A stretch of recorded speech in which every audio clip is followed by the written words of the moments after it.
power no. A damaged and weakened judiciary you inherited. Instead of allowing that judiciary, strengthen it. If there are any internal reforms, we've took on at the hems, no, you have a judicial council in your pocket because the appointment will come. Then you try to stabilize the judiciary and reset it the way we've took on for the meantime. But the hate, what I say, at which Tokonu was removed through constitutional means, so through the same constitution, but with malice. The moment we Tokonu, because the only institution that can check President Mahama with the power, the executive power, you control everything in Ghana, from appointment to sacking to pardon, to be pardon Obia, to giving contracts, everything in Ghana, President, is under control. And your government control the parliament. It is the judiciary, no. By removing the chief justice, no, you damage the democracy. You weaken the institution. Because then the arm of government and judiciary, people thought say a very neutral and not political. That's the only institution to be checking the executive, any the legislature. No. You went there and did what we call judicial coup. That's how I term it. That's a judicial coup where it was set in a way that you brought the whole thing was staged constitutionally.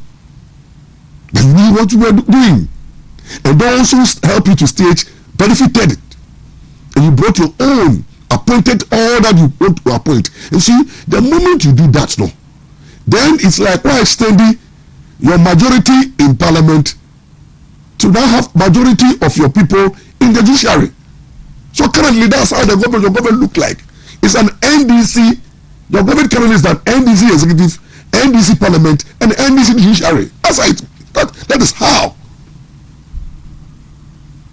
And the moment that happens, and you did it when you told people, you told your people, party people, say, look, NDC lawyers, that we need to put a lot of you people in the judiciary to balance the equation. Because you perceive, say, judges now want to do any MPP, you want an NDC. And the moment you brought 120 judges, right from the Supreme Court, Court of Appeal, and Circuit Court, and all the way, now you become the superior. Now President Mahama controls Parliament through Abrabo and his party. Whatever law they want to pass, they pass with impunity, with ease. When it comes to executive there, no go area, it's an old area. And when it comes to judiciary too. So currently there's no democracy because the only institution we say about checking the powers that the Ghanaians gave you with the executive powers and the majority in parliament, the judiciary should have been our safe haven to at least check your excesses, because when they give you too much power, it's likely was a power corrupt, and corrupt absolutely. Ronaldo was not lucky. 2020, no, you're an executive, but then Ghanaians voted and gave the legislature to NDC. 2020 elections, no, now Abrabo our NDC, no, on the head of parliament, and another was just the executive president, and the judiciary was separated. And the moment you change Tokonu, brought in a lot of judges, and what has weakened our democracy is the way the judiciary is now behaving. Look, I can tell you for God, man, from my experience, whenever I was a lawyer, Maurice, who everybody knows say, oh, no nonsense, Odo ye coup, military mentality, the way Maurice behaved, Maurice didn't like the judiciary well. But in 1992, bring about constitution, Maurice refused to touch the judiciary. With all all the weaknesses that Maurice saw, he didn't like the way judges behave and the perception that Maurice have about the judiciary. Maurice realizes that place is so sensitive. It Maurice, with all his powers in 1992, more massively in Parliament and everything, refused to deal with the judiciary. Maurice did not remove the Chief Justice at that time. Maurice did not appoint judges by heart, and Maurice was not controlling the judiciary. The judiciary under Maurice was very solid. In fact, the judiciary were doing cases. The NDC Maurice regime were losing cases because 31st December.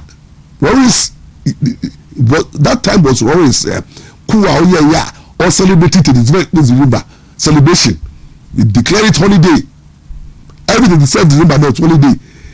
That time, NPP took the matter to court, and the Supreme Court declared, say, Maurice 31st December holiday was unconstitutional, illegal. Jesus Christ. And everybody knows how the revolution attacked Maurice Akuma. Maurice Akuma made the revolution June 4th, 31st December. But when the judiciary ruled against his soul, he didn't complain. Maurice didn't sack any judge. Maurice didn't call the judges names. Maurice didn't intimidate them. Maurice exposing the judiciary to ridicule the public ethic or accepting it. And 31st December was not a holiday. Now come to Maurice Ifeope and Akufo-Addo by. Akufo-Addo came to didn't tell the judiciary. There were decisions at that time Akufo-Addo judiciary was ruling against reform government. You can't, they didn't touch it. Akufo was changing MPs, ministers about the judiciary. No, they were powerful. No attempt. Then Akufo left and Atamis by. When Atamis came, Atamis time if Atamis wanted to be democratic, to change the judiciary, that was the time. Atamis by almost every case be at NDC, the court, they lost. But the judges were very independent. Atamis came, the NDC lawyers, the attorney general were just rushing cases to the courts, and the judiciary was so strong. They don't give in to governmental influence. That is where persuasion by the Mmra can say the way they are losing, they are getting impatient. Therefore, they have to do reclaiming. And then they said there's so many ways of killing a cat. But at Thomas Emma could say, hey, what's your fufu? Say, case is based on father say your case is bad. Leave the judiciary alone. And despite the attempt by the party, like the Kwabena jail, some people who wanted to touch the judiciary, there's a time they assume knowing the value of the judiciary when it comes to democracy. Because when the judiciary is gone, when the independence of the judiciary is gone, when there's judiciary interference of the judiciary, when the perception of the judiciary is said that it's in the pocket of the government of the day, then democracy will be an attack, weakened. So Thomas had an encounter with the media, and you be sad. Thomas say, "Yate say judiciary he's not happy now." So he, Judge Dawood Ifeo. What did Thomas say? I say, "Share me. Why would you say no? If you say me a caricature, ade me go yi Judge Dawood." The Chief Justice. Atame say musuo, haram. It's against the principle of separation of powers. It's against the principle that the judiciary should be independent and there should not be any political interference. It's against the principles of the democracy that nobody should make judges feel very insecure. The tenure of the judges is secured. Judges should not be intimidated. And what happened in 1982, Yakukum judges like Amen said, no way. So males refused to remove the Chief Justice or interfere with the judiciary. And another came. He also failed to do so. But President Mmra, your removal of Chief Justice weaken democracy by just moving to the judiciary. And see, let me tell you the effect of it. Now, I'll say the truth. Nobody, the people in the judiciary, I'm not scared of anyone. Because maybe they do know I'm on 60 years, 25 years at the law. You can take my license, you can do whatever you want to do if I don't care. I'm being truthful, I'm being honest. I'm being truthful and honest. To let every judge watching me, share the link. Including the Chief Justice. Currently, the Chief Justice is at say, I was Sunali, Ghana Bar Association dinner. He's there. You can send it. The moment President Mmra, you removed the Chief Justice and brought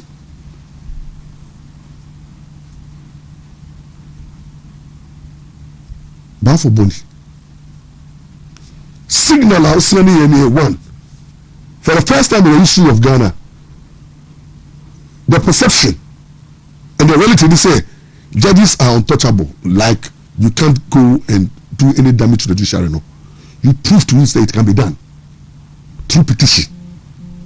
And the rule of Judges Tokonono, what happens is that it put fear in the other judges, because if the head of the judiciary is removed, that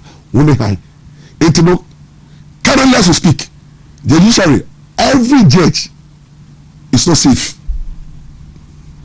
Every judge will be a or show the shoulders. Whether my judgment will please the governor of the day, whether my judgment will please the resetting, whether my judgment will allow the resetting, and that's a easy to could. And two, the moment Tukuni was moved, you could see the trend say, now President Mmra and the NDC are winning all their cases.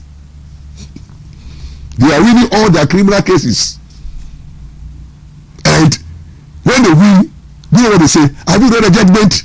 No, there's justice, true justice. Now all of a sudden the judges are working. There's true justice.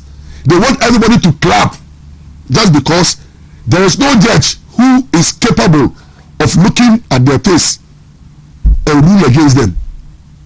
So as they continue winning all the cases, in the Attorney General has been praised, and then the other is working, and we read the judgment. It only took Justice Ankama and Diego to rule and set them free. That is where the state lost, because for the first time, no, the rule against the state say the state have no case against Suriname, and that one, NDC were happy, President Mmra and co were happy. They were jubilating and say, "Are we ready?" Because it is about their fellow former appointee who has been freed. And you know, when for the first time the state lost, and it goes to the benefit of President Mmra and then the NDC, they are clapping for the judiciary. You are yet to see, because since our case, every case very well circuit court, district court be involving the presidency in terms of will be the president in terms of Monday, and you see that is what has weakened our democracy. That is what the demonstration is all about. Please, let's stop the selective justice. Please, the judiciary is like in the pocket of the government of the day. True justice is being harried, and justice is being buried. People can predict the outcome of cases. Hey, I've never seen so before in my life. 25 years as a lawyer. 25 years as a lawyer. Look, cases in court, you don't know where it will go. Even we lawyers, when we appear before judges, two lawyers for your argument, you don't know the outcome, because it is contentious. for you to predict the outcome. No case in your it is predicted to the sense of predicted outside. No lawyer knows that you win the case. Now be a good lawyer be him say I'm going to do my best because the law is not in the bosom of a lawyer. The law is in the bosom of a judge. It will not be your best. You try to convince the judge as to your case, and that's why maybe you say you don't assure your clients I'm going to win. Maybe I won't be only law and okasasa. You say I will do my best because I don't know it's the judge discretion and how the judge sees illegal opinion that prevails. And you know, we know as a crowd 25 years of my practice no case be anywhere you to be predicted winning. Even when you are predict, you have in your mind the judge can surprise you. Things can change. Corruption can come in. Judge perception can come in. Judge understanding of the law can change. And they will appeal more. But for the first time in the issue of this, judgments are predicted before the trial. Attorney General ran a commentary on cases. Now what catch up publicly say the people in those cases are going to be jailed before they send them to court. So we to me Galamsey case no Attorney General never hear public and then jail him to be already before he sent the case to court. And then when the case was in court, her ladyship sat down and people were criticizing the case. NDC people were telling her the number of years Kevin Taylor were pushing her to jail. Captain Smart, everybody, NDC people knew the judgment. They were predicting it. NDC da. And whatever they predicted came to pass. And then the poll. And then call social media. Anytime there's oral case, so you'll be jail. You'll be jail. You'll be arrested. You'll be jail. So if you are in a country like that, where judges judgment can easily be predicted, who is safe? Where decisions of judges are known before the outcome, democracy is destroyed. And now in the NDC near the law, you will never be arrested. Since we came to democracy, 2025, all the media arrests is for white people, as if the cybercrime security committee they've set their radar on MPP, TikTokers, journalists, and then opinion leaders. They are monitoring what they will see, and when they see something that is not good, that is not going to help in the research, you are invited, you are arrested, and dragged before court. If you are not careful, you are jailed. Meanwhile, what their opponent is doing, the government of the parties are doing worse. And then Bebu Abeka, as Kevin Taylor, is doing worse when it comes to misinformation, when it comes to misinformation, when it comes to offensive conduct, when it comes to insults. Captain Smart a black rasta papa. That guy is crazy. It's not correct. Rasta is not sorry. It's not a journalist. He's just a blackmailer. And then those people, you could say, since you're bad, you have never seen one arrest. Today, the journalists, when they say democracy is not working, free speech, it's at risk. Today, the culture of silence have come. When you go to social media and Obi Chela Juna say, hey, I'll be arrested. Hey, Miko, can you be arrested? It's the culture of silence has come back. And it's eating. It's eating. You see, but to me, I believe, people should be able to express themselves. Oyere krana ukochiti na oyere de hu se wochiti na oyere kasa na obo wasoma na wadanyame ase ana oyi didi watem kra because wochiti na wadanyame ase adentia because the heat is going once obo wasom practical What you say? Because or she was say whom was say yam now she must say no. No start I say who I say who so now both so told you and say now cheating you know no you say for the whatever say you say no to her or the for the because or she was so no hit no call. But what go cheating no you never to so. Now why that she no go feel no when you do and favorite food. Who did that? And I do one part starting hey no do I'm missing. When says a problem, it's in the country where answer na people ban everybody o time me faso ma I tell folks na so but say omujina so na o come because among for kasa about me who na dream e ma ba kwa who whether people are not happy or not and they are happy among for so kasa e ma hits adwumboni bi wo bi ebunu e ko but when among for so make kasa e no kasa obedi bone enti bi me wo madam for na de bia ye pie na me nkwa na me kasa me ntraso kasa de kokonsa de be wodi enti me kana so tobi enti we do be atama so di bo ti say ba say atikatika ba wo ba me twa bo obi na wo to di na say me ya ada e na say ma me say wo na de boko but oboni ka want people to speak enti wo da fo na okasa bibre eboa me pada for okasa enye say wo di konsa but okasa out to be human dream the before to become into quiet and silent society is very dangerous. Into Mr. President, democracy is under siege and we need to do something about it. President Mama, I count 2 years and about 3-4 months to go. Please, I beg you, reconcile the nation. I beg you, forgive. I beg you, be a father for all. I beg you, stop arresting innocent people. Say to me, Omoma offend with the Jaomo. Omoma kasafi Jaomo. Because at the end of the day, no, they didn't kill anybody.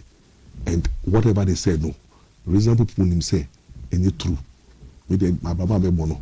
So I come asema enya no cry from me enya me ya. Because once I to me prove it, tell say and make ukano and then I'm free to go. Into no Mr. AB about landing. Now AB be landing so I did back come one only. And then where done yet AB me call Sujani me Sujani neighbor. It is from Sujani streets. Okay, to come. I could eat this now Sujani you should not talk about where done. I had dusty and if you so I say so to know me drive car no I say me ya people show. Oh, into me say, ya show you me ya no. This time we enye my into no. Me ya, what ben called here. My I mean till na educated Ghanaians. Na you how we take our health serious in terms and campaign any other disease until me jam T4. Let me that's na me da ahwefo ase. Baby bia for the case could group piano and cha case for the APA herbal clinic aso ye di bro bibiala. Mafimu ye pa mafimo na minimsa monso maye de mafeme titru kumasefo no titru kumasefo na wotwu we mu die mene kumasefo no na ebo ade mu me kan se na wotwu we mu me tenase ewo kumase ense be na wotwe kwa na wotwu mienu bi eni yenya issue kakra ni esiesie ahye ho ni esiesie ahye ho enti ma bebre na beso ho ye de ekoi bebre na beso ho ekoye twede mpo nyankopon ayadom bibia atoto na akoma ma ye wie bibia kama eti se owo kumase ene ne mpatam a pomode se nyame yadom we kina obefre wunua o maame o papa o yonko na ka kire se ABA heba osofo ata osofo abrantie osofo 3 days osofo rasta sanete die twede aponyankopon ayi na wieye bremu se omeje bibidro nsi wo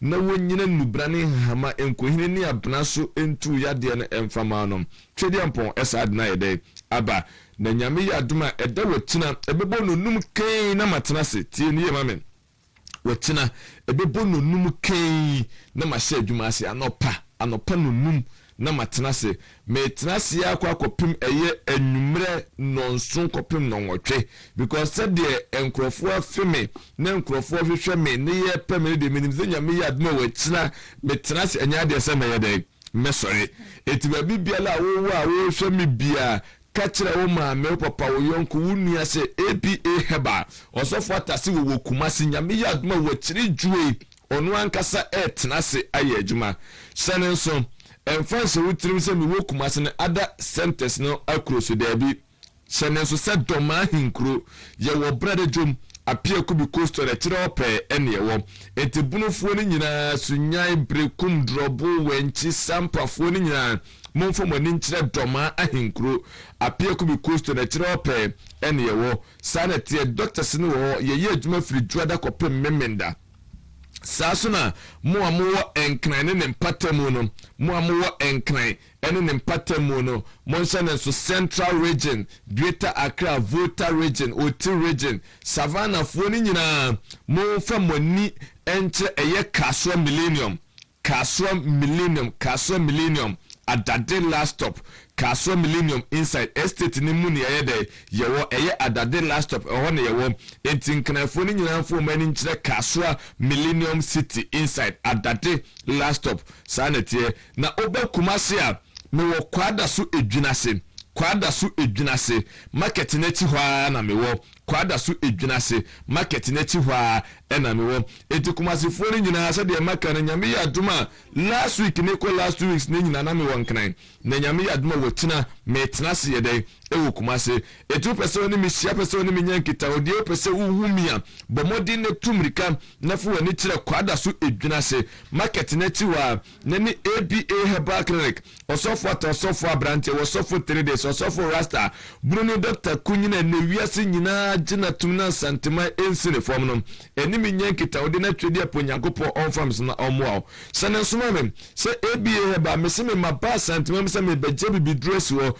tete atempo no na mesade de ede aba ye na nanom kwan a omo fa so nya pomudin nyini kyeye no eno na mesade de ede aba etimfa se wutrim se wusikenti na mewa da bia meka se me bia meduru de twedi aponyankopon aye me no bibia no obesa ye de aye bibiem me ba se me baye aduma pa na menye magidin pa na edin na tire no se bika frate nipa so abomidin aka asem eno ntina me ye de me waha etinye osikentia ena debia meka se me maso ye wo ba eye mrewa ne nkokora ena eba honom sanetie etise abrewa akokora eba wo na se wani nokora amana wankasa no wonkwa de esha ena ye ya yekura so ni yekura sase ye ya yedi nsuo ni nnua eye adwuma no enye ize tie ni ye ma me pa enye ize edwabi biala wo bia me kanfu ABA Herbal Clinic edi amount na maka cho se tumrika na bra na maso ho se wo ba o ma ba bi bone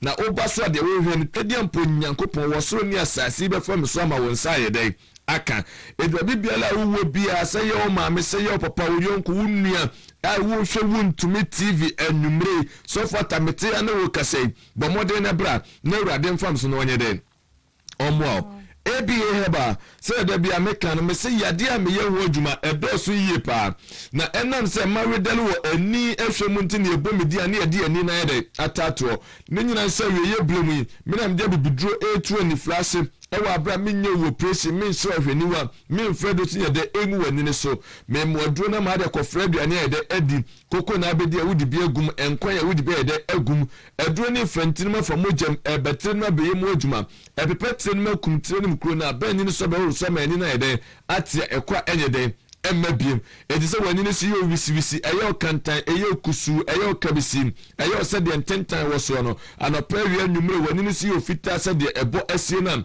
tumrikana ni APA Herbal Clinic enya enkita hodie se ye glaucoma cataract ete oso tumrikana eden ebra wani ni yakwa no operation tieniye pa yakwa no operation yade na sa yede ababim bo modern ebra APA Herbal Clinic saso no wakoje sepres ya she opese wi sepres ne to obi se ma sepres ne firi mofra brem ena me de se mintimi mi yitu amintimi bo modern ebra APA Herbal na twedi aponyankopo enfam so enyinto maw ema yaresa ne fa hode enya den enya wodi a ekwa enya be Embebiem.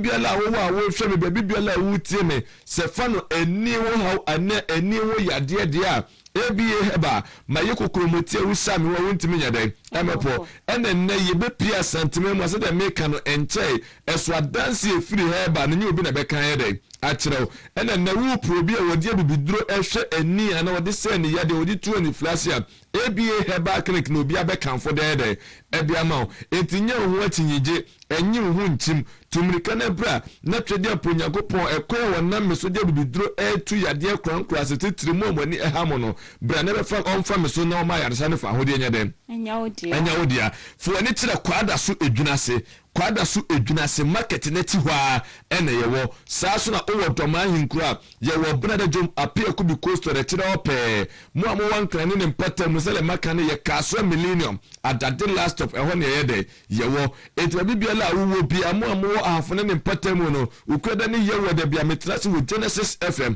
ewo ahafo goso ena baabi ani samifo ne nyina efiada ne efiada bia metrase wo Adehye FM ewo se baabi ani editumrika na bra na Awurade Nyankopɔn enfam so no anya dai omwa ekɔ enko sanye de emma edobi biala wo wotemi ka babi biala wo hweme bomodina ni ABA Herbal Clinic enyan kitawudi na Awurade enfam so no anya dai omwa ebia wo hweme wodi no eye glaucoma tieniye da bia mekasa glaucoma no akanfo fe ne hintafraye yade a ehinta esie nipa da kopena abese wani na yede edi amao na kwasi buroni se ano nyade eni aduro ABA Herbal memwanya wonti asese twedi aponyankopon wonim se yade bata nipadua wonti no wade abane maaye se yeni abane ne fa ha no nyade ensa yade edebia mekasa yade bi wo na wunyanya no aduro menkondem menkase aduro nyade eni ho ABA Herbal debia mebusa me se kwa be na glaucoma no efa soba na ebede ne yesia no tie ne yema mepa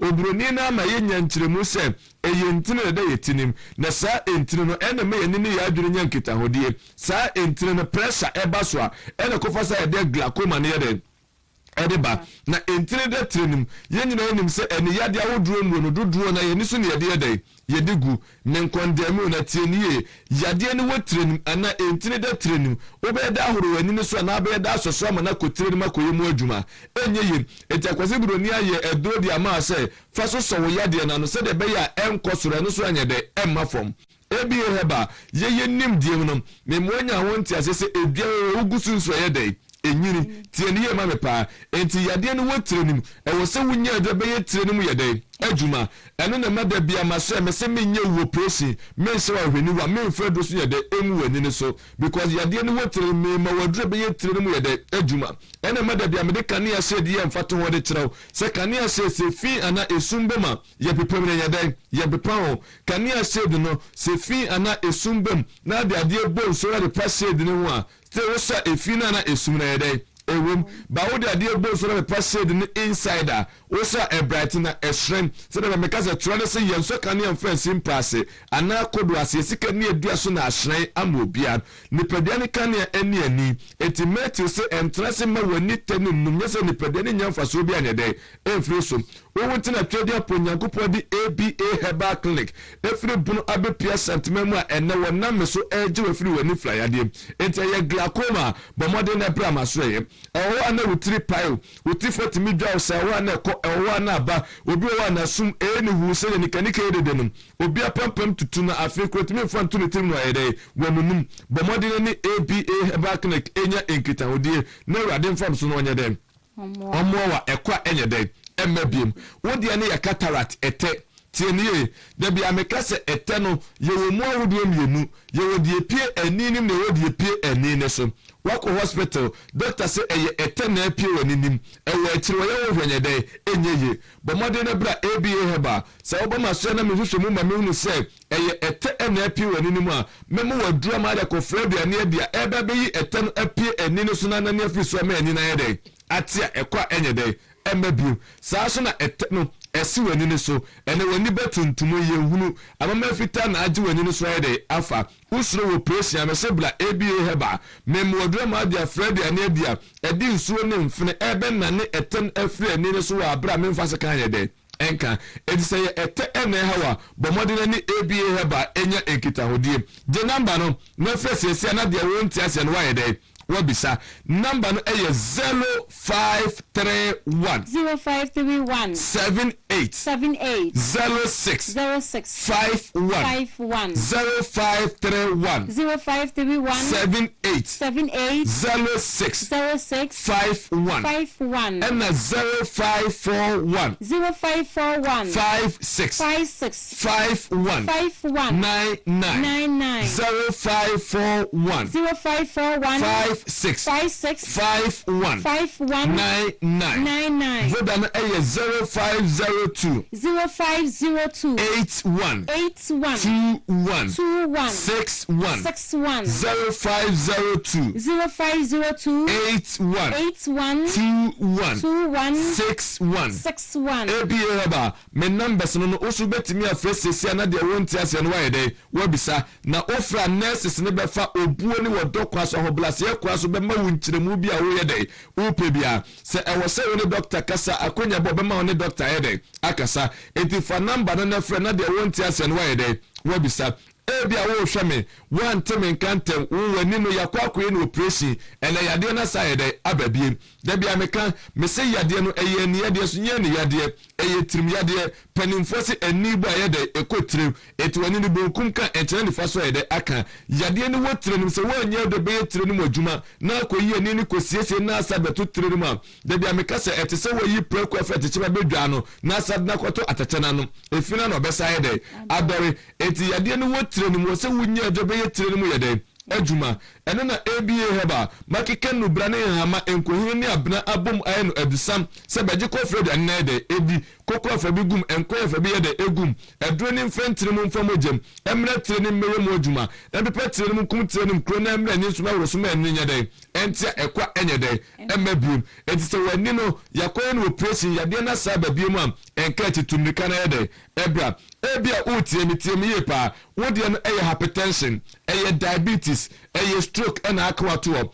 otu ase na etwem osisi na eye woya ebia heba sa yade wenim nyina mefa ne bonus ewa so ewa obaba be fa ne free etise utiemi na eye hypertension eye diabetes eye stroke na akwato otu ase na etwem bobode na bla ebia heba memuadroma wa kono anum onkosem dido anum eba be yi hawo na afri ni pedro ma so wide ato sa so na prema wa boda bridge prema kojo to ebia heba beji bi kofra ku bensuo na no Ampaw anum beji kofra ku bensuo beji bi ekore beji bi kono ayede enum emesiesio emema na eba manu eni akire Mmra me se ma ye powder wo de kofla ewo na ayede edie se oba ahemfie ohun ne ye wa ni se wase bie sebi woni be mehia wo ntehwe obi o wa sebi kafra tawade ne se na se eyi ti se akato abo modern na bra ebi heba beje powder ni bi fa kofla ewo na yede edi emla mesiesie ma so onye kama be ma no wo ba wonye den onko edi se wo yi oba na wo fesi sa problem na bo modern se oni ABA heba ebenya nkita wodie se no se mesi kumase me wo kwada so edwunase kwada so edwunase market neti wa na me yede me wo eti wo pampa so wo sefulai wo G runabout wo bantima wo defo agrek enzimaka so fo agrek enzimaka na katire mate ni se wo besi wo dwunase babia ni frafo ni school ni wo no ana market ho a omodo obeyede ebeba senye saso mo free central region obuase eba no udru eye santase runabout go filling station wa taxi wo ho wo defo ne katire ni se oba eye edwunase market neti wo ABA heba omodo obeyede ebeba senye saso na wa wo de kan na ma wo de kogogo map ne so ne bo ABA heba clinic baby wo bia wo de obeyede ebeba se o won kan so a ye wo kaso millennium eye adade last stop ewon ye wo estate wa etuwudru adade last of now phone number na ye beba aba be hia wo kwan sa eso na bono ne mpatamu no ye wo doma ahinkro ebrada jom apia ko be coast to tira opa ene ye de ye wo je number no na frɛ ewo abra na afia de dia ka to so na tu anamo na bra me se frɛ na tu anamo na ye de Ebra number no 0541 0541 56 51 99 0541 56 51 99 and 0531 78 06 51 0531 78 06 51 Vodan 0502 81 21 61 0502 81 21 61 Ebia ba me number no also first say na dey won't answer no why dey webisa ya da so doctor em say hu doctor ache nti enemu amu na ache ni nyina nyame adom ye hu no ye ne nadi nkomo waka bebe na akere yen ebie he ba ye speciality de wa wunim ene obi aka ebie he ba krakra odru kwada so dwena se a ebie he ba no mu didi agwe edi na baba ye komo na okan ya nso ne ye hu ba bi a opa akere je se wani hu nkomo ene ye ba bedi wuti ebie he ba clinic pe wo se doctor na wo se ni no me kai se ye maami bi a wo se ohunu se obi kan he ba ni ba TV so a no pe baby kra fa ni remote na chim de ato because one person edini ni krampa etie wo chinchini sa wanya mfa so bi amfiri so wo say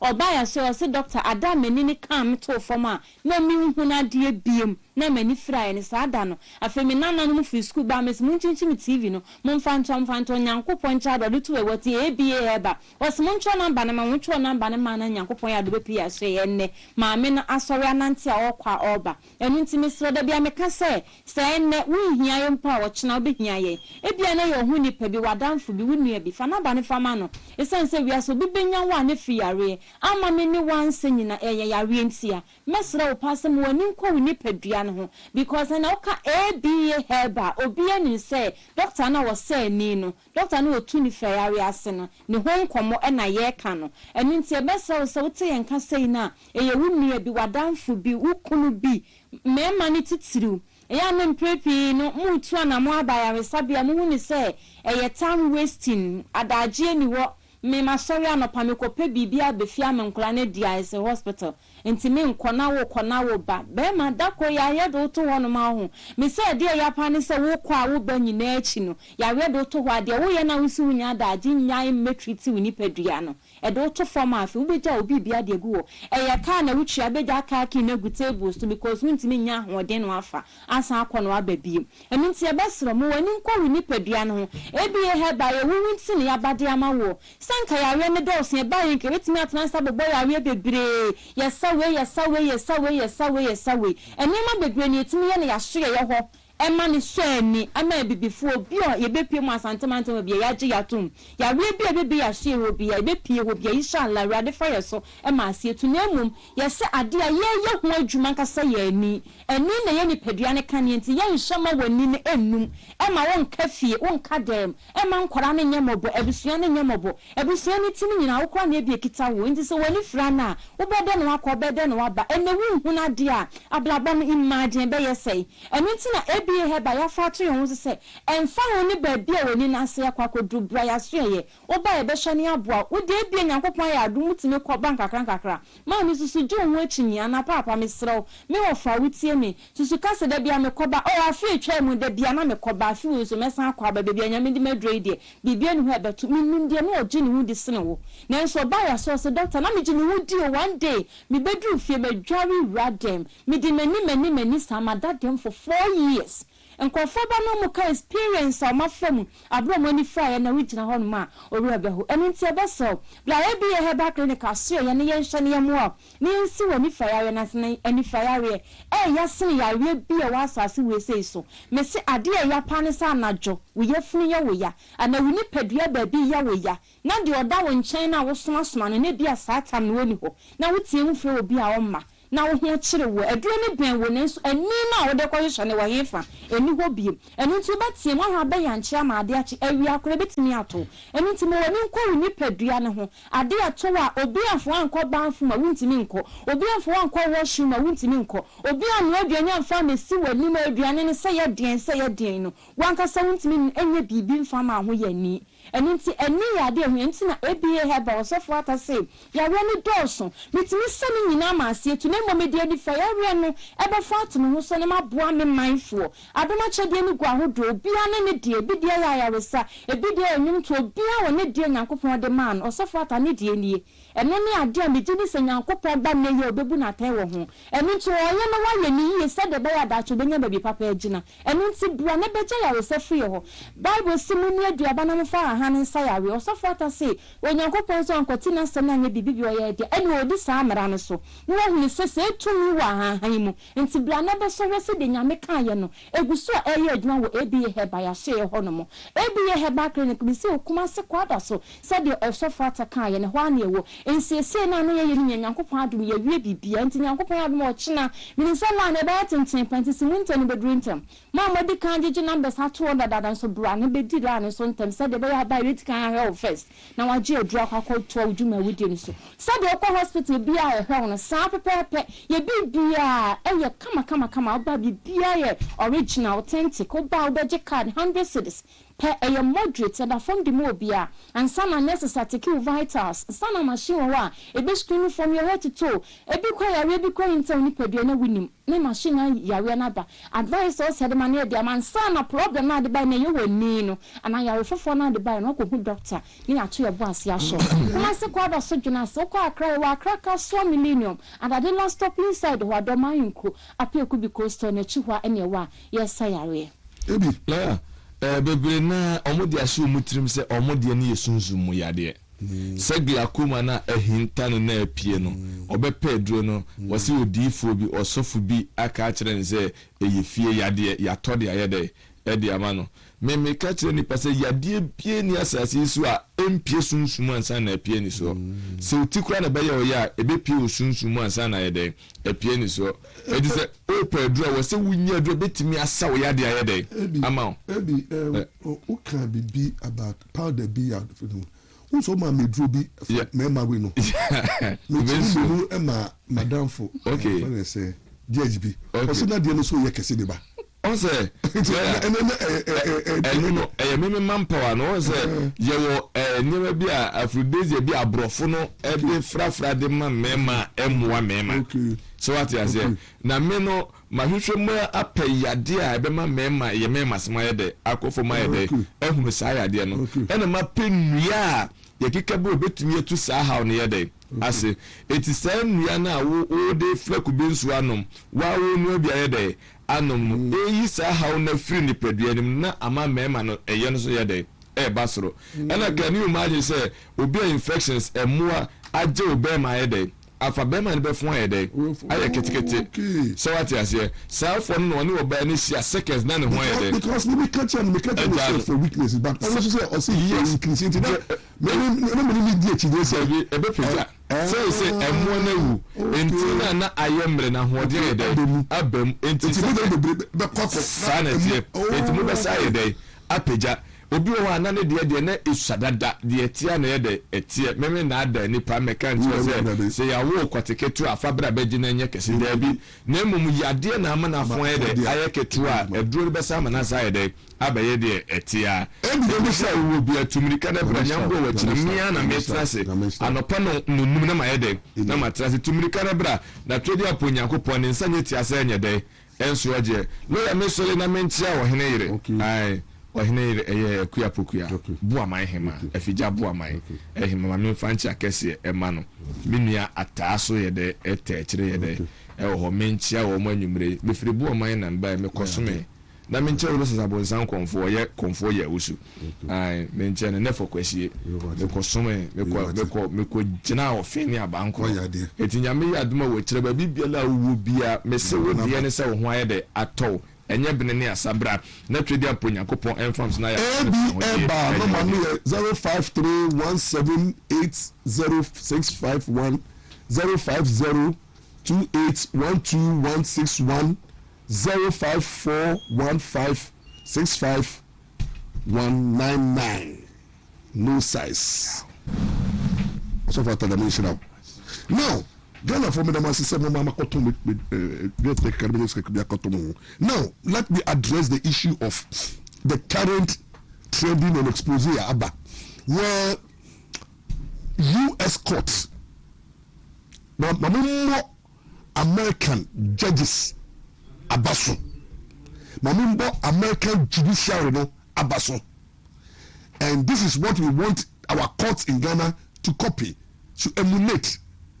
Judges now were American. No, they are not different from this in Ghana. They are all human beings. Obana womo, ko school. Law no is different. Any different from the law no. Although we are British trained, but the same ethics and code is also governing our institution.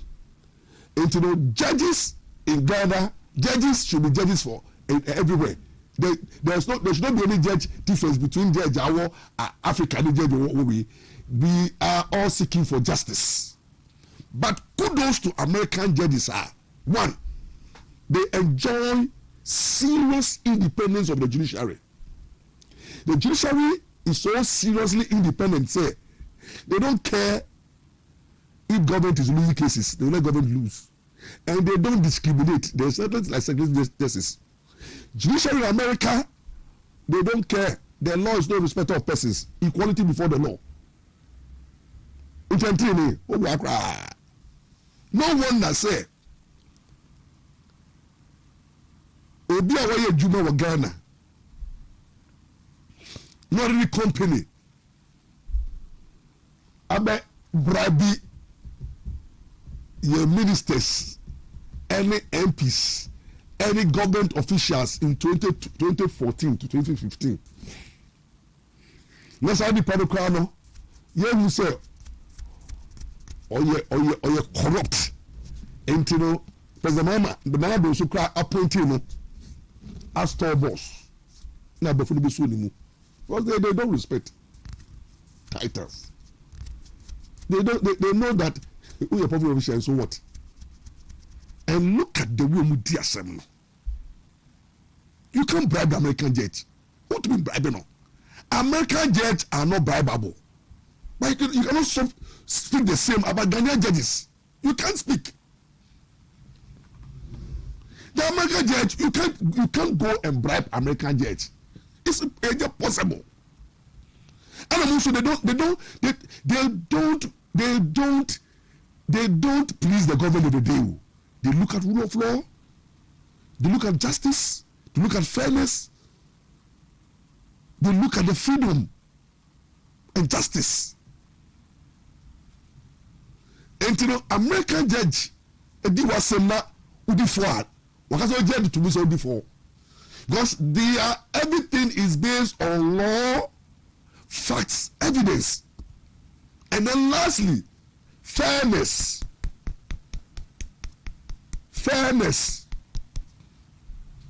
American, they don't hide behind technicalities and do evil.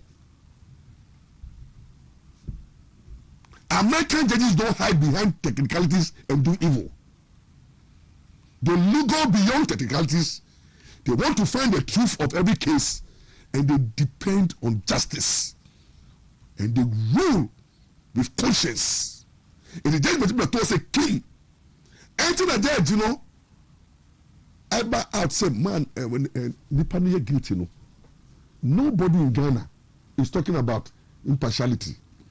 Nobody in Ghana is talking about politicization of the American ruling.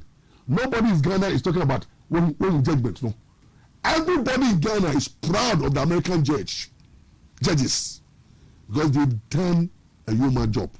They found this man guilty, and in their evidence, because American judges, you see, they respect rule of law, they respect due process, almost respecting fundamental human right of others. You know, because they were not subject matter of the trial, no, they refused to mention their name. because they didn't want to criticize them. They don't want to, find guilty in a wrong forum or give a guilty when they are not subject matter in the matter. Mr. Americans are judges are very, very smart, intelligent, God-fearing, principled, very honest people, men and women of high moral character and proven integrity, unbribable, unstoppable. To hell with government of the day, they do justice. American judges will never sell justice.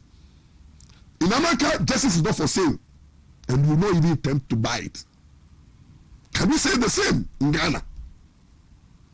Case I call America here, you're finding here, Ghana, by this time. I told you that I enter on the post. If this guy, you're jailing America for corruption, Ghana attorney generals would have entered on the post. The state is not interested. You know, look at Kara. Judge tickets this will be assembled. Now there are influences. So president will interest in more. It will show. Now your friend judges are influenced. Friend judges. Now judges classmates for no kasa. Now judges people will try to. The level of influences on our judges. They don't want to speak the truth. I say Ampaw, I'm the friend of judges. Ghana judges more money. They don't have peace. Ghana judges are not independent the way we think that they are independent too. They are being bullied left and right and influenced. Let me tell you something. Judge, they are sema. Over say, Judge, you know, and I said the classmates my friend, and I'm allowed. I said now we know no interest in you. The classmate and friend the pastor my friend, the pastor and friend or he be my friend, or he friend position my friend, or position friend opinion. So people try to interfere with administration of justice. Every regime, the particular case in the war, certain jurisdiction. Well, I said, I'm not saying if any case in the president so interested. And judges are being threatened. If judges will want to case, yes, sending messages, threatening messages. And then is more classy than someone say. A classy judges in the as someone say, community to me threatening. I'm a judges, a jolly. Over community do our judges in the money is a book for the and because I don't already know on the interest and that's a book. The security of our judges are poor. Quite person yet secure. Our judges in our country they are poor. Over court to be why room no can no one police in the police in the too. It is our judges in Ghana are delivering justice at the peril of their lives. Akitani, you know, security in yet and influences. That is why me, any case that go to court, you need to pray. Me see, who case for court, don't take it easy. Because the judge is not too hollow. I'm a new who before the judge, you know, and easy. But that doesn't happen in America. American judges are very free. You can't attempt. Especially who here 2018 and mass especially judges AGG bribe you call me fee you call me nchini nchopokraso akukoni go to me any buyer it will influence judges in Africa. One people call judges will be Jessica. They some of them tell you bring this amount of money and those judges God will punish you if you are judge and you take money. I don't mention names because we are going around the country and the things I'm seeing and hearing from lawyers. Some of the judges are far away from the center because you are not closer to the headquarters. So you sit in your regions and your districts and you sell justice. God will punish you. When you go and talk to your colleague lawyers, and most of our colleague lawyers are timid souls, almost no. Some of our colleague lawyers are going through with some of the judges. That is why we cannot do judges in Ghana. That is why we have to do judges. Lawyers listen, so we also got cases here. Yanchu for legal counsel. Now you better give certain licenses. And those judges are no lawyers are cowards. You must be why you try to be careful. License grab it to the and fine. Yeah, we have made all the money in legal practice. We've done our best. We don't care. We will sacrifice our license to the truth. You dare not touch Maurice Ampaw. Touching me and someone maybe good Ghana. It is a new journey. This is very annoying. The way we destroy the judiciary. Look at the American judge. Corruption. Now, what am I hearing? Say, Attorney General. Some Deputy Attorney General, you are not serious. Say, the government, the Attorney General is going to cooperate with American to do what? Hey, I'm not probably being Attorney General, the Deputy Attorney General, probably being not a disturbing. Don't come and disturb us. The politicians are corrupt in this country. We know. Who doesn't know that our politicians are corrupt? Who doesn't know that there are ways and means? Look. Do you want us to do tell Abrabo former country and say you're corrupt? That's what they will say. You're corrupt. That's what you know.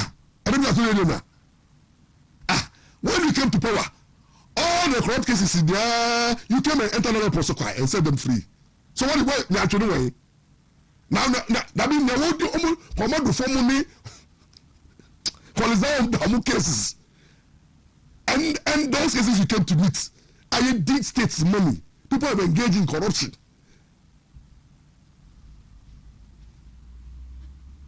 And your DCK, they've chopped money.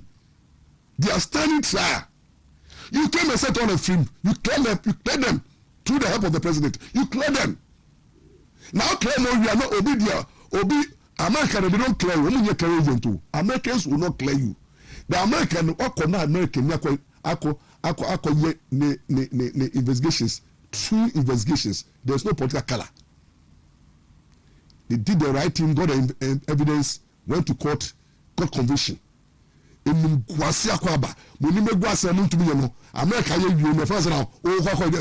America will time for you. The Americans know that we are not serious in this country. They know that our justice system is not serious. Americans, what they know about our justice system, oh my God. They know how politics have entered into our judiciary. They know how some of the judges. Now, if we say we know, do you know the kind of exposure that American judges, American security agencies know about what we do here? Do the information they have. They don't trust us. And you know, when they have secure conviction, they don't for the political equalization, just because they don't want us to talk about oral. Say oral has been politicized because oral is close your eyes on your appointees, current appointees. Don't go after any of them, even when they chop money. Go after your opponents and recover from them and jail them. That is what you are doing. And you know, because your agenda, you are not looking inward. Because you are looking at making your opponent unpopular, prosecuting them and jailing them. No, now your own house, corruption is there. MPP and NDC. What I'm talking about now.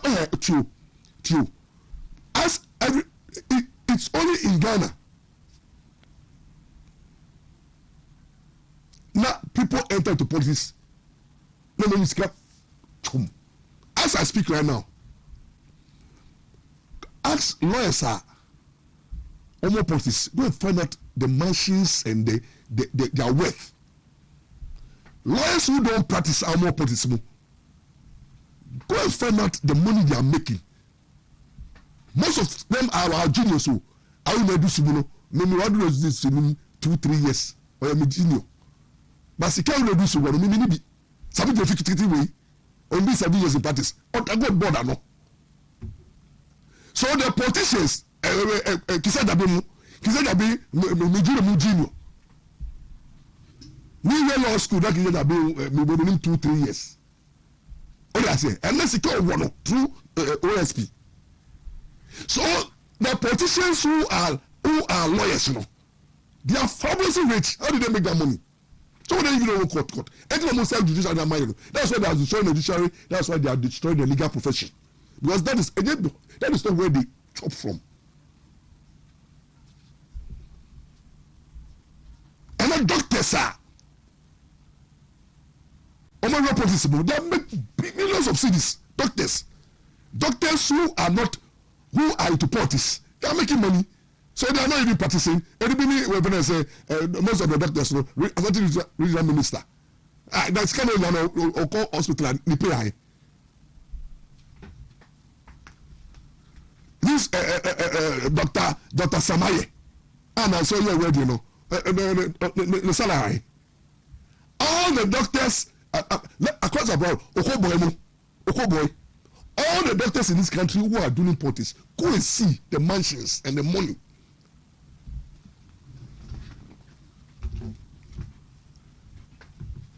I say, engineers who are into politics, look at the money they are making. So the reality of the matter is that we are all corrupt from head to toe. Look at the way we handle the Airbus scandal. Look at the way we handle the Airbus scandal in this country. Airbus Baku, regime change.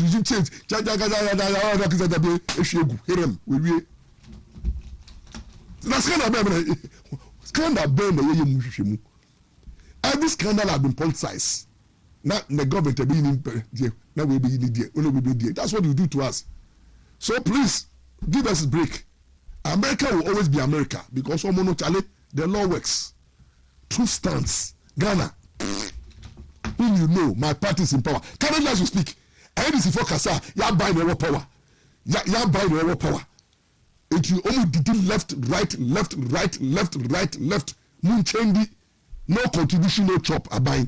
I started. Munchendi. And the before so, it been ready here, almost so comedy. So almost so the almost up to 18. That's what you do. Politicians, that's what you do. Look at the anymore. Na chum them be chum ka back politicians in this country nyame obe chum ka back because mudi adwin edi agro ale ja atejona abem etu we say na we for say obe massage and we are going to collaborate with the US to prosecute who ni more prosecute the corruption in your government now as you speak now getting to 2 years the rot in the system. The people who are making money, don't we see them? How they have come all the way with Sami Jenfi. Don't we didn't see Sami Jenfi? Today, do you know how much it's worth? But I'm telling you, do you know how much they're worth? What are you talking about? Those days, me wa maker. Now me share Sami Okumu. Sami Okumu. Sami Okumu. Me need to say 2012, 2013. Or come to Sami Okumu as a break. Now me come on legal advice over say TV3. Saturday I started for contempt. Or come to Sami Okumu. You feel no that or yes pack. LDP ba power pen Sami Okumu. Oh yeah, you put one kind. Me you campaign brother. One kind. And no more teacher no on this Sami no TB ma Sami Jenfi. You say you me party na ma frɛ from asanso mo na ma frɛ from o asanso mo tete Ghana yeti ha Kumasi ya o mo frɛ nda na mbe twem ka ba ko it na mo yare no politicians mobile yare sir because we body for we are criminals and thieves. You look, your money is not genuine. So look, kind of nobody's genuine in this country. Yes, careful they were getting down. I saw for no baby. They are embedded with the politicians. They are making a nation. Look at them. Black Rasta, you see, A plus more, at this match more, they are pretending to say, look, the journalists in this country, they are making a nation. Uba CEO, sir, hey, civil society, you shall follow. West, I am for to be. Gana mi munche dio. Munche na muni. Ma mo be yare sa he. Look. Every politician I be Ghana sika. Nto da. Pay na mo de mayen the other citizen. Those who don't have the opportunity to occupy political offices. They pay you courses. Is an issue in this country. Poverty. You can see poverty. Nobody politician. You can find hook up young girl. No money 10,000, 20,000. One sex, no more 20,000. And that's kind of with me. They don't respect money. They don't respect money. Okay, yes, and you see how they give money. Just like 2 billion, 3 billion, hey, 500 million. Obi the whole year, on to get 10,000.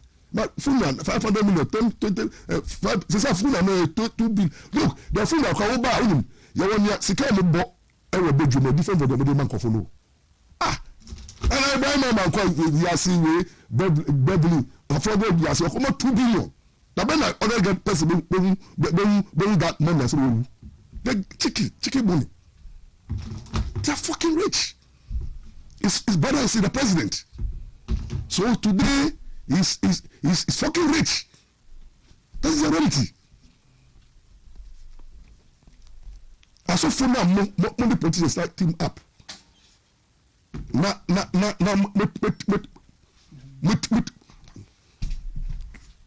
Team up. Now money politicians did meno. Now maybe shamuka. Every politician who is on the payroll of the government or did free the presidency and the other people are suffering, the third members are suffering. And there's media people are more correctly sika na moya gandam. No one I who want to some bread. Because we I'm Ghana for bread as if they are working in the interest of the people. Oh, yeah, I say, sure, the reality of the matter is say, whether you like it or not, American judges are casa. Can you trust the judges in Ghana? AG, stop playing tricks with us. There is no way out. You can go and do any genuine work. Do your business. Now, what is happening? Chairman to me, Matisse on the 15th or 14th. Please, Father, we not to some. Me catch Chairman to me as I'm a grandson. Chairman to me. You, Ashanti stands with you to me. Vigil night, light of unity. Friday, 14th August. 2026, 6 p.m. to 9 p.m. Our DM campaign office, Sokwahama. And you know, very interesting. We pray for Chairman Untini. Now, my worry. Chairman Bibiano, Yamin Kanho. Yami do us a mama, Papa, why? Yami Kebiano, what? Quite fast, sir. You deal with Miano.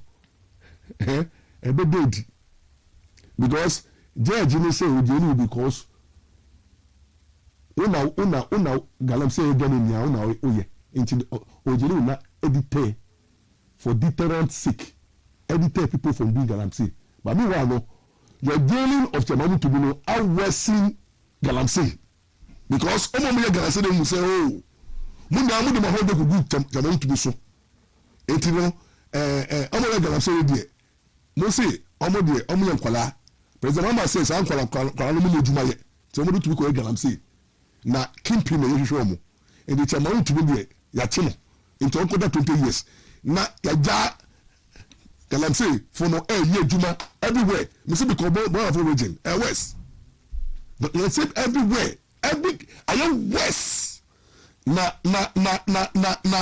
judge now odi chamamu to be case now say 20 years no deterrent no is it already what is happening me na for graphic what graphic is say there me na for graphic we no to so mami why graphic said there see illegal miners have returned to the forest reserves with new equipment.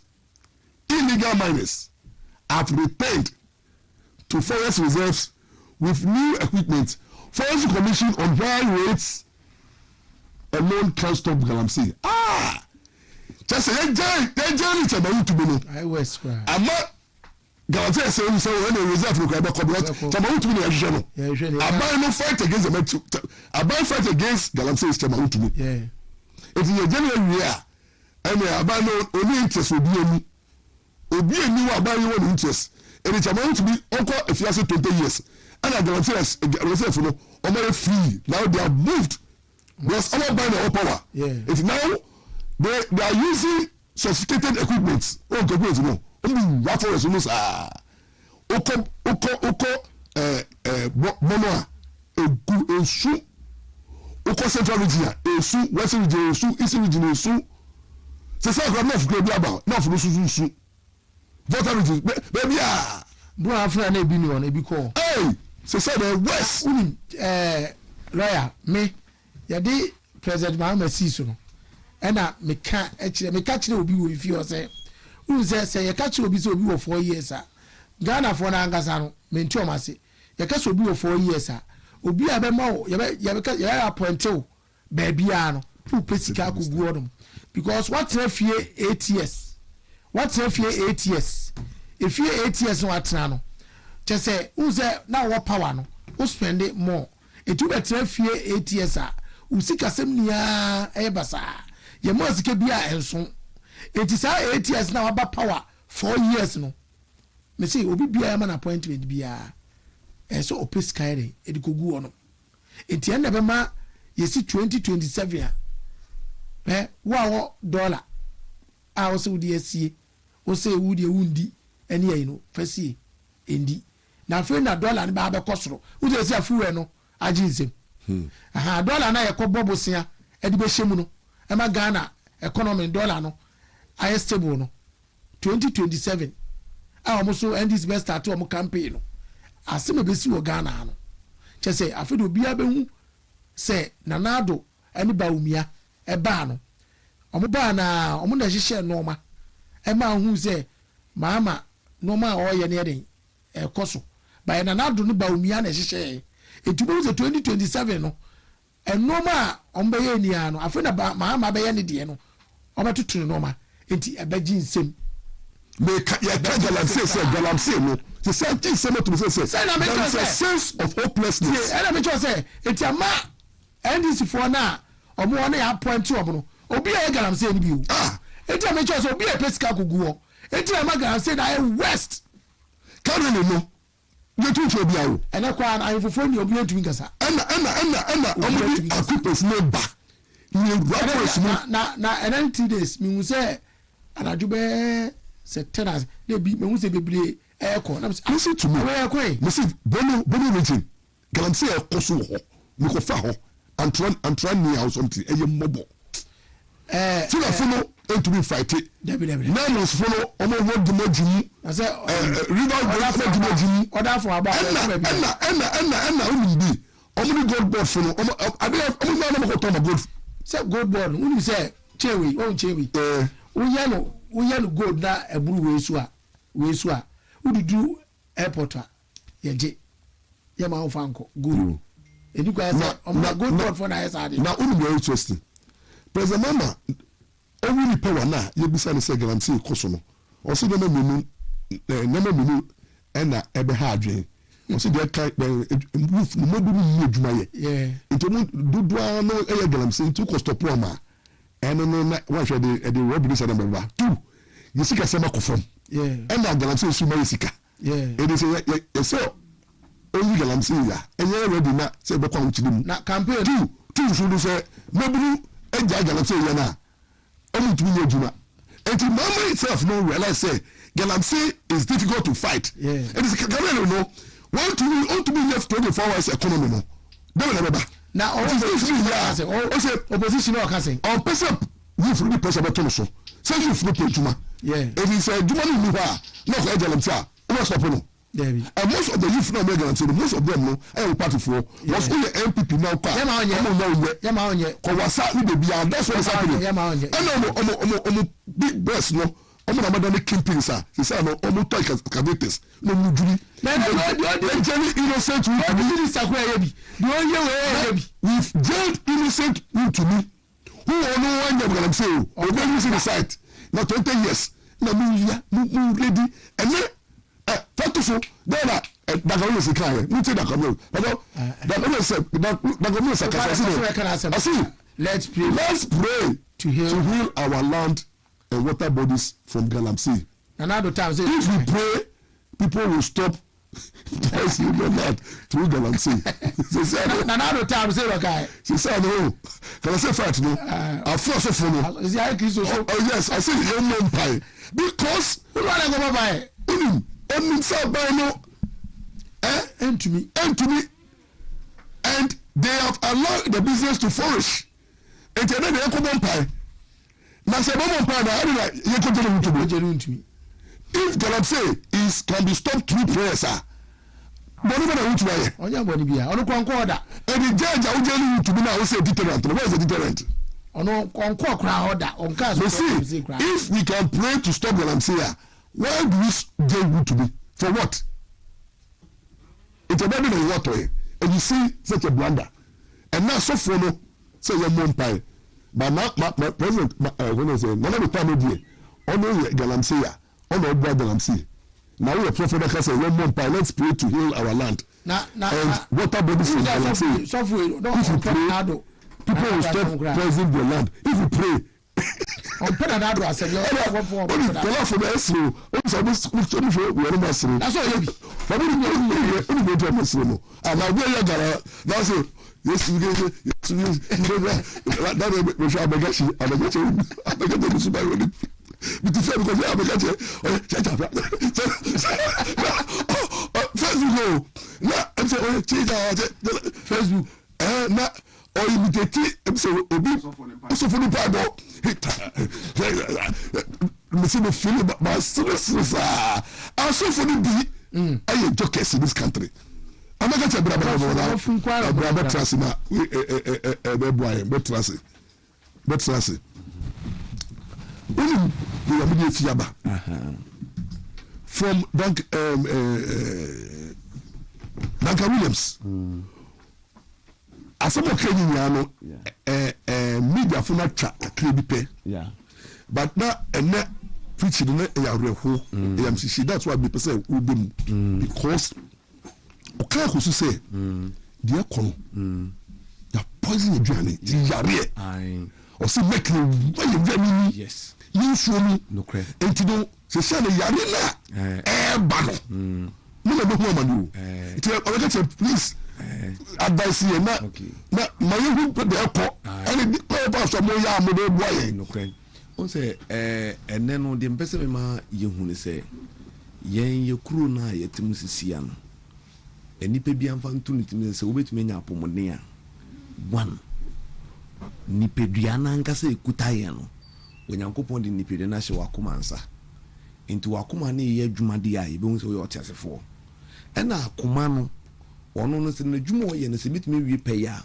de dikan oliver ebo akoma no o kidney ebo akoma no enti oliver na o kidney no o ma ye sese bi bema wawale ema mienu so oba no so o mentimi amoa wa wo be ma no beje ngwase se be ma no betimi nya nimunyama agi se wo yedum mienu nyina de etimi boa wo enti wo liver no kidney no wo mu na support to akoma no betimi nya ho to amu ne be support akoma no enti eduane bia wo bedi akomu nsuo bia wo benom akomu no de di kan e wo se liver ne so nsuo no so na liver ne so waduane a wadi no so na efin bi ewo mu no wayi aboa no aka gu baabi na afe enuane duro na ewo nsuo ni mu enuane duro na ewo waduane mu no watumi save no na odidi aka no ewurawura mogya ni mu na aboa bi nso ano e di akogu pancreas mu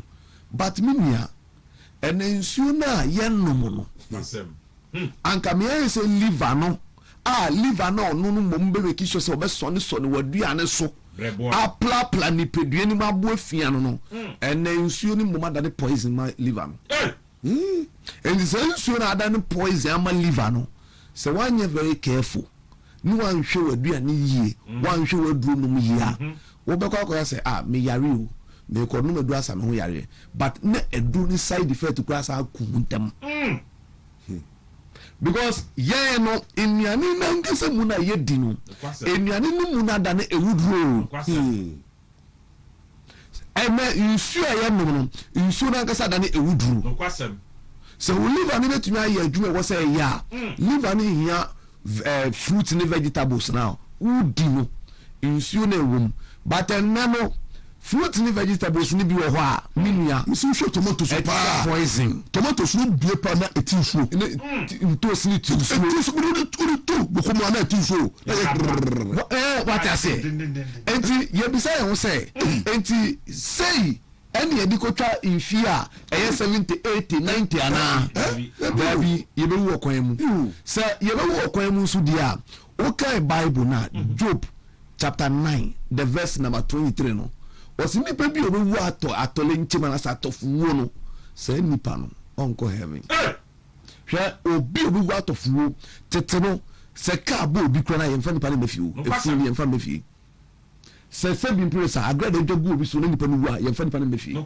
so oba kwa awo so na akra no wu obi yem na oba no wu ka ho a se efu ni nyina na yemfa ne ye emmefi better neno nka me ya say yadi aya atole nchemo yadie a bible class so bi hu a say nipa ne nyankwaje no say yare na ekunkum grofo because enuane ne yedi ni nyina da poison yawu enti se etu obi for say minua u liver no kidney na tu no liver no any kidney na tu no u liver no e was see make sure say liver no ebetimi aye den aye adwuma no kidney betimi aye den aye adwuma and kidney na nkase mu no opani bebre kidney nya problem o before say we say obi nya kidney problem no eya na enye say kidney problem sha se prekope na ba you eye nuane bi nipa ni di ya nini say nuane ni di ya bre nipa no the same say biane kro ya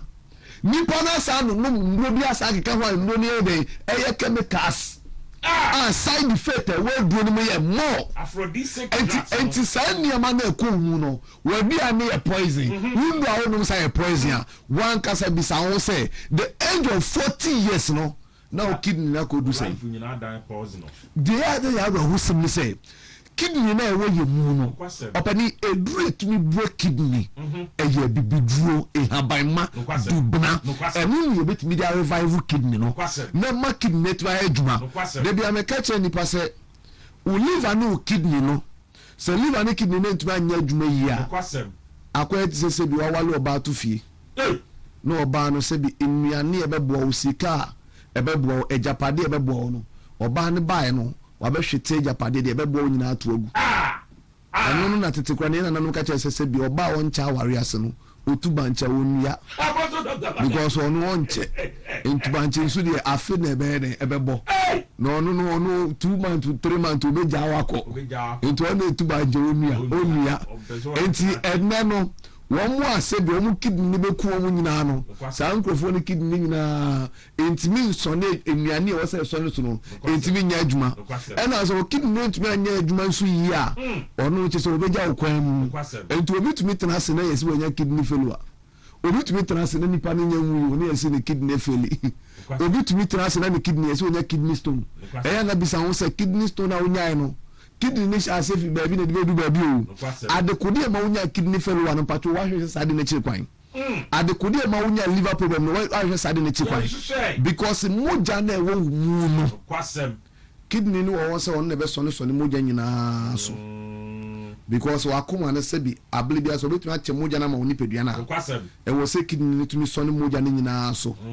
ɛnɛ no kidney no ɔbɛsɔne mogya so no HIV to mogya mu kidney no bɛsɔre mogya so no hepatitis B tini mogya mu kidney no bɛsɔre mogya so no gonorrhea tini mogya mu kidney no bɛsɔre mogya so no diabetes wɔ ne mogya mu typhoid wɔ ne mogya mu malaria wɔ ne mogya mu yadeɛ bi a yɛ mogya mu yareɛ no sɛ ɛfra mogya na ɔhaw no bɛkɔ akɔgu kidney no so eti wɔn yɛ diabetes patient HIV patient no doctors for yɛ fɔ wɔn saa nkɔfo wɔn yɛ HIV carriers wenum yɛ hepatitis B carriers yare ne so wɔn nti wɔn tu kɔ figure na ha kɔ baabi na sɛ wɔkɔtwe saa nipa no mogya wɔn kyɛ kɛ abɛn sɛ HIV ti mu ɛwɔ ne mu nti yale wei ɛno na ekum obi yale wei ɛna ma obi fie bɔɔyɛ yale wei ɛna ma obi ne maame ne papa no ma nka ɛsɛ wɔn hwɛ no no wɔn akɔ wɔ kwan mu ɛnɛ saa yale kuro yi a ekum obi na mo kɔ ne yie no mo tu wɔn mu ɛɛto nwom bi sɛ yareɛ afɛre owuo afɛre sɛbi mpirisa sɛ owuo afɛre a pressure ekum nipa na mo sie no saa pressure ebi to obi mu ho nti ɛyɛ dɛn na sɛ bi yareɛ fɛre na owuo fɛre sɛ owuo betumi afɛre na yareɛ afɛre deɛ a ɛyɛ brɛ wɔn Dr. Magashi mɛkyire kwan no aba na ɛno ansa na mede ahaban ma asaw yadeɛ ɛno na yareɛ betumi afɛre wɔ afɛre mu ɔpɛni ekura ebekum kraman ne tɔ na pampam ama ne ti wɔnfu no sɛbi ɛbɔ abɔ apɛtɛ a yareɛ bɛ wɔ kɔkɔsɛkyi ama ne ti wɔnfu no saa afe so ne epagya saa yareɛ no ɛɛbɛ kurom a ɛmo nyinaa edwane eyi wɔn a yɛyiri yɛ abɔ apɛtɛ tiri ho ama apɛtɛ tiri wɔnfu da ne nua sɛ ntakraboa yɛpagya saa yi wɔn na obi epe baabi dwane o yale ekum nkurɔfoɔ ama Ghana yɛkuro yɛayɛ mmɔbɔ sɛbi ebinom awoɔ problem aba ho no saa yare wɔ ɛtete nkurɔfoɔ so hwɛ yɛwɔ adeɛ bi wɔ hɔ a Ghana fɔ meka kyerɛ mo sɛ obi wɔ hɔnom na ɔkɔ toilet no mu yɛ dedenden a ɛsɛ kyerɛ bɛn no toilet no a ayɛ dedenden no ɛyɛ nipa biara wɔ sɛ wode tu tirim sɛ sɛ wɔ toilet yɛ den a nipa bia no ɛnu nkwan sɛ nipa bia wokɔ toilet no yɛ dedenden ɛwɔ sɛ sɛbi toilet no nsuo bam nti anka wokɔɛ na brrr sɛdeɛ wode aduane to anum a aduane no so sɛbi deɛ wɔwe sɛ aduane no a body na nkasa bɛ produce nsuo ɛde afra na etimi ayam na akɔyɛ funu mu ɛnyɛ toilet na abɛkɔ na toilet na yɛ wese ɛwɔ sɛ toilet ni efra nsuo ba etu ɔmo toilet na efra nsuo amba no honam no nom toilet ni nsuo no ɛnu tí a toilet ni yɛ dendenden eti ɔbaa na ɔkɔ toilet ni mu yɛ den a ewi ɔbɛ compare sɛ ebi ama awo deɛ problem wɔ mu anaasɛ fimi fɔm sani kɔ fɔm ayɛ titiriti asɛ deɛ anansi akyeme ɛbɛ ma ɔbaa na te nka te kɔ ɛyɛ sanni tiɛ because ɛnu nkwan sɛ ɔkɔ toilet a toilet ni yɛ dendenden ɛna mɛɛma no so the same thing mɛɛma no so wɔn so deɛ ɛbɛba nie obohu sɛ obi a ɔkɔ toilet bɛ ne toilet yɛ den bia no saa bɛɛma no ɔno ne mɛma sɛm tumi kɔ fam ɛnu na ya na ehu no saa toilet na ayɛ sɛ kyiriboa no ɛnu deɛ ɛnyɛ baako sei because sɛ wokɔ 3 days na wonkɔ toilet minua ɛyɛ ade a ɛboaboa yare ano atena nipadua no mu